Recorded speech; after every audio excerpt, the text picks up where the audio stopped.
Hello guys, welcome to the usual media channel.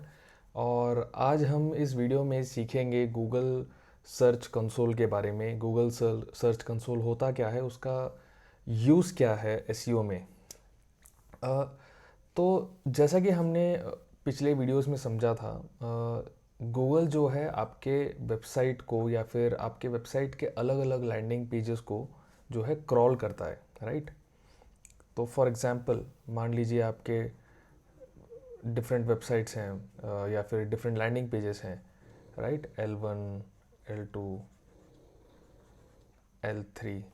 तो Google क्या करता है, इन सारे लैंडिंग पेजेस को जो है क्रॉल करता है और क्रॉलिंग के बाद जो है वो इंफॉर्मेशन कलेक्ट कर लेता है। देखिए, गूगल जो है इस इंफॉर्मेशन के यूज़ से ही जो आपका रैंकिंग है वेबसाइट का, वो आगे लेके आने का कोशिश करता है। गूगल चाहता है कि आपका जो इन्फॉर्मेशन है वो हर एक यूज़र तक पहुँचे। तो ये कैसे होगा? ये होगा क्रॉलिंग के वजह से। लेकिन क्रॉलिंग जो है एक बहुत ही टेक्निकल चीज़ है, और ऑब्वियस है कि जब भी जहाँ पे भी टेक्निकल चीज़ें आएंगी वहाँ पे कोई ना कोई तो इश्यूज आएंगे ही, राइट। तो इस प्रॉब्लम को सॉल्व करने के लिए गूगल ने निकाला है गूगल सर्च कंसोल टूल। इसका पहले जो नाम था वो था वेब मास्टर।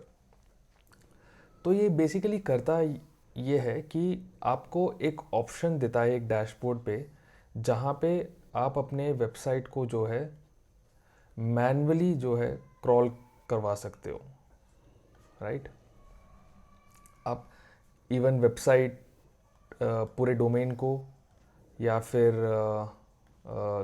कोई पर्टिकुलर लैंडिंग पेजेस को, ये सारे ऑप्शंस हैं आपके पास करने के लिए। आप चाहे तो लैंडिंग पेजेस को जो है डी लिस्ट पे करवा सकते हो, कि आप गूगल को बता सकते हो कि इस लैंडिंग पेज को क्रॉल नहीं करना है। अगर कहीं पे लैंडिंग पेज को क्रॉल करते वक्त कुछ भी एरर आता है, ये आप गूगल जो है आपको इस डैशबोर्ड पे दिखा देता है, राइट। आई होप यहाँ तक क्लियर है। इसके बाद आते हैं, देखिए इसके अंदर मल्टीपल चीज़ें हैं। क्रॉलिंग के अलावा भी आप बहुत सारी चीज़ें कर सकते हो। कौन से कीवर्ड पे आपका कौन सा पर्टिकुलर लैंडिंग पेज रैंक हो रहा है, ये सब सभी चीज़ें और सारे इन्फॉर्मेशन आप देख सकते हो। कौन से लैंडिंग पेज पे कितना ट्रैफिक आ रहा है, ये भी आप देख सकते हो। तो चलिए मैं आपको दिखाता हूँ कि इसका सेटअप कैसे किया जाता है, और इसका एक बेसिक ओवरव्यू मैं आपको बता देता हूँ। तो अगर आप गूगल सर्च कंसोल सर्च करोगे अपने ब्राउज़र पे, तो इस तरीके का एक लैंडिंग पेज आपको नज़र आएगा। तो हम यहाँ पे क्लिक करते हैं स्टार्ट नाउ पे। देखिए, स्टार्ट नाउ पे जैसे आप क्लिक करोगे, यहाँ पे आपको दो चीज़ें दिखाई देंगी। एक है डोमेन और एक है यूआरएल प्रीफिक्स। तो दोनों में डिफरेंस क्या है, देखिए। एक हो गया डोमेन प्रीफिक्स सॉरी, एक हो गया डोमेन और एक हो गया यूआरएल प्रीफिक्स। देखिए, डोमेन प्रीफिक्स, पहले यूआरएल प्रीफिक्स समझते हैं। मान लीजिए आपका एक वेबसाइट है, वेबसाइट का नाम है xyz.com। तो आप यूआरएल प्रीफिक्स का यूज़ करके इसको जो है एज अ प्रॉपर्टी आप क्रिएट करते हो। प्रॉपर्टी मतलब जैसे यहाँ पे इसको प्रॉपर्टी बोलते हैं सर्च कंसोल में। This is very simple term. Website को ही आप जो है प्रॉपर्टी बोलते हो। तो मान लीजिए फ्यूचर में अगर आप shop.xyz.com जो है एक सब डोमेन बनाते हो, या फिर course.xyz.com, जैसे आप अगर मल्टीपल सब डोमेन बनाते हो, तो वो यूआरएल प्रीफिक्स में जो है कैप्चर नहीं होगा। तो इसका जो डेटा है वो आपको नज़र नहीं आएगा। But when it comes to domain, तो क्या होगा, अगर आप डोमेन पे जो है रजिस्टर करोगे, तो जितने भी सब डोमेन्स हैं ये सारे के सारे जो हैं इसके अंदर कैप्चर हो जाएंगे। ठीक है, तो चलिए स्टार्ट करते हैं। हम कोई भी एक वेबसाइट लेते हैं, जैसे कि xyz.com। ठीक है, जैसे आप करोगे 1 सेकेंड,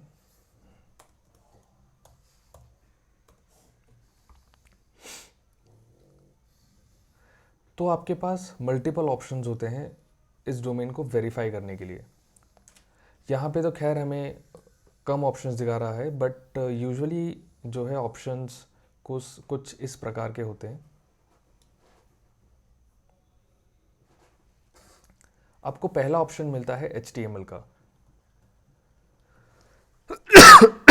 सॉरी, HTML में क्या होता है, आपको एक कोड दिया जाता है, वो आप उस कोड को अपने हेड पे जो है उसको पेस्ट कर सकते हो। दूसरा आपको मिलता है गूगल टैग मैनेजर का।